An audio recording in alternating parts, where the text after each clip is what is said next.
Our growing economic dependence on China, which thus far has worked very well for us,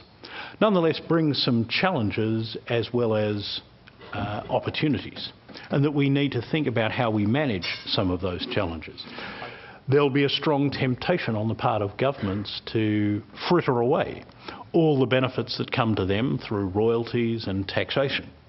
in ways that mean that all of the benefits are captured by the present generation of taxpayers rather than at least some of them being preserved for future generations. I'd argue that the best way to ensure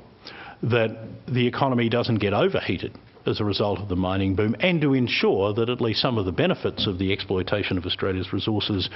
go to future generations, to our children and grandchildren as well as to ourselves, is to do what other commodity exporting nations like Norway and Chile have done, and that is to establish a sovereign wealth fund to hold some of the revenue that comes to governments and lock it up so that the current generation of politicians can't spend it all getting themselves re-elected in the short term. Australia, though it's benefiting now from the rapid growth and industrialisation in China, to a greater extent than in any other country,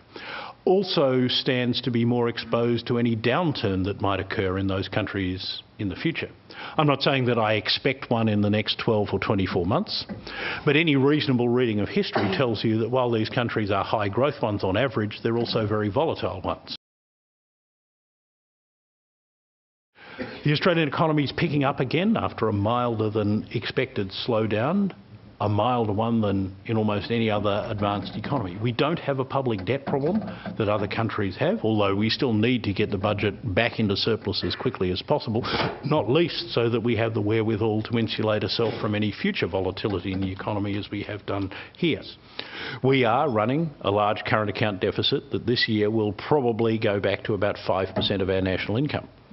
But the key difference is that much of the borrowing which Australia is undertaking to finance that deficit is going indirectly to finance investment of the sort that has the capacity to service that debt and maybe even one day repay some of it. That, I think, is an important reason why the global economy, the global financial system, has allowed Australia to continue running large current account deficits, because foreign investors recognise that in lending to or investing in Australia, they're financing to a much greater extent than in other countries investment spending as opposed to consumption spending. Another challenge Australia has to address over the next decade is the massive shortage of housing which we have. As it happens, I'm a member of the government's National Housing Supply Council, and this time last year we released our first report showing that on the basis of a bottom-up estimate constructed as you can see here, Australia had a shortage of about 85,000 dwellings between underlying demand, driven by the number of households in the country, and the number of dwellings actually available for release. Housing activity is also going to be stronger in 2010, although recent data on housing finance suggests that the upswing evident in these charts is probably now running its course, and we won't get much more than about 150,000 dwelling starts in 2010. That's the best number since 2004, but as I'll argue in a few minutes, it's still well short of what we require to make meaningful inroads into the shortage of housing that I regard as one of the major problems facing Australia over the next few years. But at least for the next 12 months, housing will be something, along with resources related and other forms of business investment, that will be driving economic growth. The Reserve Bank needs to raise the cash rate by another 1 and possibly 2 quarter of a percentage point increments. They don't need to do it month by month now, and I suspect that they will pause in May, having raised it in 2 consecutive months. But I think there will be 2 more increases in official interest rates by, say, September of this year. Lending for housing has dropped in each of the 5 months since interest rates started going up in October last year, for which we have data. So I think the increases in interest rates in the pipeline will have a sufficient impact on the economy. And moreover, this is going to get worse as long as our population continues to grow at a rapid rate. The real reason for the housing shortage is that dwelling completions have failed to keep up pace with the acceleration in our population growth. So as one crude measure, the number of new dwellings completed for each 1,000 increase in the population during 2009 was the lowest in more than 40 years. And as I say, it will get worse putting upward pressure on prices unless governments do things to increase the supply of housing,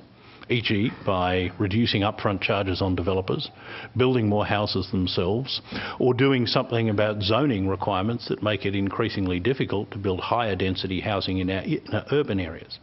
If they don't, then house prices will continue to rise at rates that force people either to take on levels of debt that they might not be able to service going forward, or alternatively to give up on the long-standing Australian aspiration of home ownership. Demand for labour seems to be picking up, as measured by surveys such as the one I used to run at ANZ and others.